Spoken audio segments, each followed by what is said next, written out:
আমরা মুসলমানরা কাঁদি না, হাসি। হাসি না ভাইজান?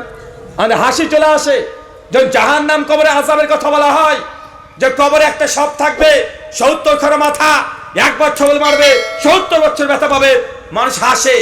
আল্লাহ নবী বলছেন জাহান্নাম যে কত ভয়ঙ্কর, কিয়ামত যে কত কঠিন, আমি নবী যতটা জানি তোমরা যদি জানতে তোমরা বেশি বেশি কাঁদতে আর কম কম হাসতে। আমরা কি করি এখন? আমরা কি করি? আরে আমরা তো বক্তারে হাসাই। বক্তা সে মিথ্যা কথা বলে, আছে না নাই? মিথ্যা কথা বলে মানুষকে হাসায়। ওয়াজের ময়দান এটা এখন হয়ে গেছে ইলমি কোনো মার্কাজ নয়।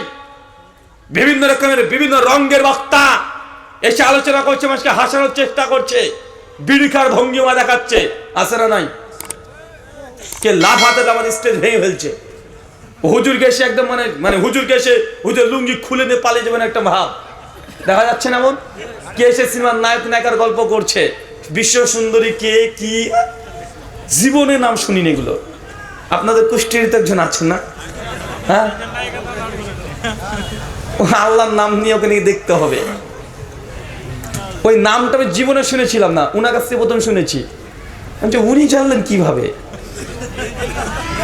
উনি জানলেন কিভাবে? চিন্তা করা যায়? মানে আমাদের আলিম ওলামা সমাজ এরাও মানে এই বর্তমান স্রোতে ভাসছে। আল্লাহ সুবহানাহু ওয়া তাআলা বুঝার তৌফিক দান করে, সকলে পড়ি আমিন।